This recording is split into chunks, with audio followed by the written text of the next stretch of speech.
Welcome everyone to your Smackdown review for Thursday, May 28, 2015. The show kicked off with Dean Ambrose coming out, giving us a wrap-up of what happened on Raw. He comes out and he says, thank goodness my friend Roman Reigns came out and saved the day, because if it wasn't for Roman Reigns, I wouldn't have my WWE World Heavyweight Championship title shot at Elimination Chamber. That was the theme for the majority of the night when they weren't talking about the other matches, was how great Roman Reigns is for sticking up for his friend, how Roman Reigns is such a great guy. It completely overshadows the fact that Dean Ambrose is in the championship match at Elimination Chamber, not Roman Reigns. WWE is not going away from the Roman Reigns angle. The push for Roman Reigns continues even though he lost perfectly at WrestleMania. The show is a staple right now of the fact that Roman Reigns is going to continue to get his push no matter what. No matter who else might be better talented than him, promo-wise or in-ring ability, he is going to get the push no matter what he does. He is the next John Cena. Only that difference between John Cena and Roman Reigns is that John Cena can actually cut a promo. I don't like John Cena, but John Cena can cut a promo. Roman Reigns cannot. The only thing good about this opening segment was that Ambrose says the age of Ambrose begins on Sunday, which would be phenomenal if that happens. But even if Seth, which in all likelihood will retain, it's okay, because Seth is probably going to drop the belt to Brock Lesnar at some point. The next segment is a tag team lumberjack match, which is a really short tag match between the Lucha Dragons and Cesaro and Tyson Kidd. The match was short. There was some pretty good spots. The Lucha Dragons end up getting the pin on Kalisto gets the pin on Tyson due to outside interference from the New Day. At the end of the day, the New Day is set to retain the tag belts at Elimination Chamber. I don't think the match is going to be any good, but I guess we're going to find out. I do see some spots happening, but the tag match is going to be the shortest one next to the Divas match at Elimination Chamber. The next segment we have is a backstage segment between Kane and Seth, and all they're doing is talking about how there's no more bad blood. Follow my lead is what Kane says. We're going to go ahead and make sure that you are protected. Trust me. The next match I have, which is a brief one, is R-Truth versus Wade Barrett. I am surprised that they let Wade Barrett lose cleanly to R-Truth. Very short match, nothing spectacular to talk about. Sheamus comes out and does fantastic heel stuff.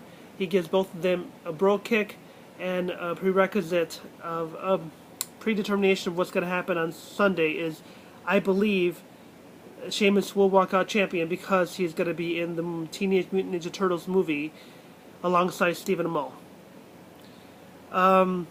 We have a backstage segment coming up with Lana and Renee Young giving an interview. Renee Young asked her if you're doing okay after the breakup, and she says, well, I had to get away from him. He was abusive. Be a star. Be a star. We don't do be a star no more. Once I'm a face, there's no more be a star. I don't like bullies. Rusev comes out. He talks smack. He tells her backstage, well, your wretched kisses aren't going to help him anyway, because I'm going to go hurt him in Elimination Chamber. Next match is Rusev versus Ryback, and at one point during the match, when Ryback throws Rusev over the top rope, it was just simple back body drop. And Rusev, I believe, lands wrong on his right ankle, so he has a right ankle injury. He was seen later on wearing a cast. This is on some sort of website, either WrestleZone or something else. So he's injured. Last reports were that he is definitely going to appear at Elimination Chamber. I believe that he is going to get eliminated the first or last, but only his time in the ring will be short, period. The match ended between Rusev and Ryback in a DQ finish. Again, after he took the back body drop over the top rope, he favored the ankle for the majority of the rest of the match. I don't know what's going to happen. He's scheduled to appear at Elimination Chamber. I believe it's going to be very brief. I don't really understand why even have him, why risk him being injured longer than he already is injured. I don't understand the time frame, or like the whole the time frame between injury and health with WWE always feels like they need to have it this short. They need to always make sure that it doesn't matter what their athletes feel. We don't care. We need you to be on screen for us. We need to get that money in. And I appreciate that from a business standpoint, but the health of your employees should come first, because these performers wrestle for the majority of the year. They rarely have any time off, so there's not that much time to heal if they have an injury. So I don't understand why he is going to appear at the pay-per-view when, if he can appear, Bray Wyatt is scheduled to be his replacement. This is just a rumor now, what I read off of WrestleZone. I'm not an insider. I don't know everything about wrestling. This is just my opinion. Next match is Paige versus Naomi. Short match, but I'm thankful that Naomi did not come out with those weird glow-in-the-dark, different colored shoes, because that is something a face does, to be happy and go lucky and stuff, and that's just not something that I want to see. Paige wins with the Rampage. The match is short. Tamina tries to attack her during the match. Paige just attacks her, runs away. We have the Bella Twins come out and just give Naomi the applaud of victory. Congratulations, you won. It sets up a little scenario of what's going to happen at their pay-per-view match on Sunday, which I believe Naomi is going to retain. However, I do believe that Naomi's got to get better. Sorry, Nikki's going to retain. Naomi's going to get better with time being a heel, because her heel moveset has to be much more intense than her face moveset. But again, I think Paige is going to end up carrying the majority of the match. I think Nikki can improve in time, but I do see her retaining. She did take some really good spots and bumps the last couple matches she had. And if AJ Lee hadn't retired, we'd be seeing AJ Lee as champion sooner than later. But that is a story that doesn't matter anymore. Michael Cole is presented in the next segment, where he introduces Kevin Owens, NXT champion. And Kevin Owens comes out and he says, I don't need you to introduce anything special with John Cena. John Cena is nothing special. And that is exactly what Kevin Owens is stating. And that is the truth. Because John Cena is only special for the kids. And there's nothing wrong with loving kids. And there's nothing wrong with your character loving kids. But the fact remains that John Cena is not for everybody. Just like every other wrestler that you like, or I like, or that other person or that person like, is not for everybody. John Cena is only special for the people that like him. That's beautiful. But there's a majority of us that do not like him, and that's fine. I do not hate John Cena. Not one bit. I don't. I dislike his character very much, but hate is too strong a word. So I will just say this. I need Kevin Owens to win an Elimination Chamber. It would be very good for him, for his future, for his character development, because he is built as the next monster heel. He will basically be better than Rusev, only because he can talk for himself. Rusev can talk on the mic, but he doesn't have that presence, that intensity. Kevin Owens does, and I hope and pray that, I don't care how he wins. He can cheat. That's okay, because he's a heel. I want him to win. A lot of us want him to win. Fight, Owens, fight. It's a very good promo on SmackDown. That is something that I really enjoyed, and I believe that Kevin Owens is going to get the majority of the offense in the match, but if the worst case scenario happens, that means that Vince is still high on John Cena, which is fine. That's what he wants to do, because he makes a lot of merch sales. Then John Cena wins. But it would be better if Kevin Owens wins, because that will help him and his career, because he is carrying the banner for NXT, and NXT is your future. Regardless of how many people like John Cena now, John Cena has to retire one day. John Cena has to leave one day. And if you believe in your heart that John Cena is this great guy, then you know for a fact that John Cena, the character and the person, can lay down for Kevin Owens. He can do the job for him, and he can't lose. It's not a bad idea for him to lose.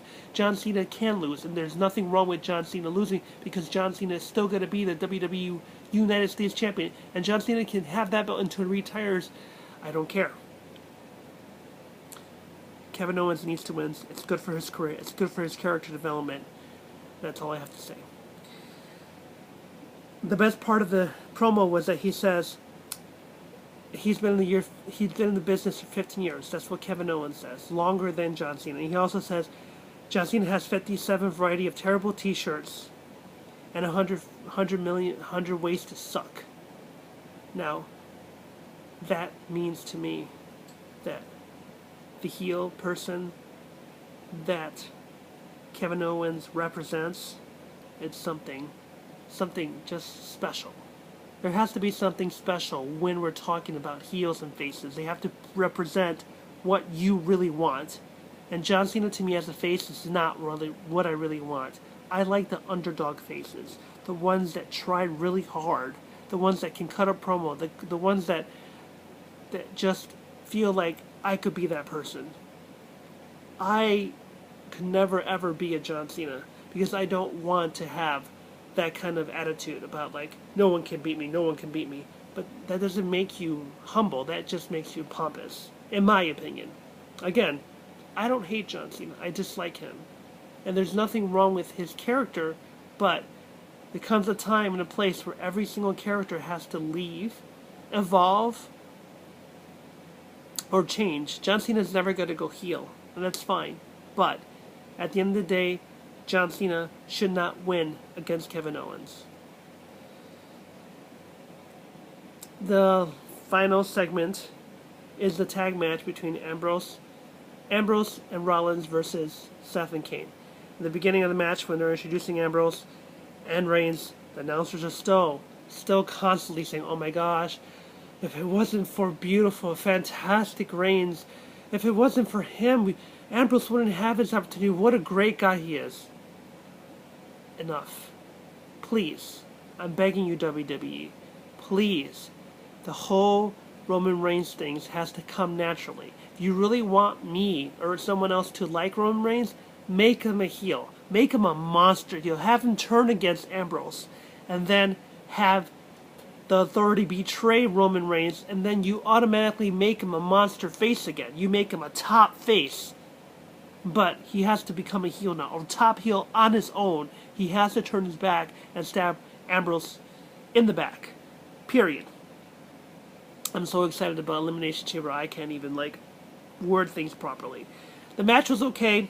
There's a lot of different spots, a lot of good spots here and there, but pacing was off, and too much Roman Reigns in the match. Too much, oh my gosh, super punch-o shit. I don't give a fuck about him. Sorry to cuss. Try not to cuss, but I really don't like the way they're presenting Roman Reigns as this invincible guy, when in actuality he is very flawed, and he has very, very limited in-ring skills. His mic skills suck, and I don't like Roman Reigns. But again, it's good to have a difference of opinion, and it's good to have someone different than John Cena at the top of the ladder, but Roman Reigns, to me, isn't there yet naturally. So, in order for me to like him, he's got to have something more. He's got to have the charisma that his cousin, by marriage, has, The Rock. The Rock had charisma as a face and as a heel. That way, even though I didn't like his face or didn't like his heel at any point, because, people have the right to dislike and like whenever they want to, The Rock had it. He believed in himself. I don't think Roman Reigns, when he comes out and cuts his promos, even if they're written for him, I don't think he believes what he's saying. And that, to me, bothers me. As a person who just watches it, as a fan, it bothers me to see him oh, believe that. Believe that. Yeah, I got it. I heard you already. I heard that when you were with The Shield. No, thank you. I'm good. I'm done. But make him a monster heel, and then you have him at a different level. You have him evolve. You can't just make him a face after he was a heel. When the group was a face, it didn't happen by himself. It was with the group. Roman Reigns can succeed. If you make him a heel, and then later on again, it writes itself, the Authority stab him in the back, you have it done. Everything, the evolution happens there, and he goes from point A to point B, and then you got it. You have him, and then the people like him. Instead of having him go up against Daniel Bryan, who is a face, a monster face, there you go. What are you going to do? Anyway, the match ends with Roman Reigns almost getting the pin. J&J break up the pin, ends in the DQ. New Day comes out and interferes. At the end of the day, at the end of the match, Dean Ambrose gets pedigreed by Seth.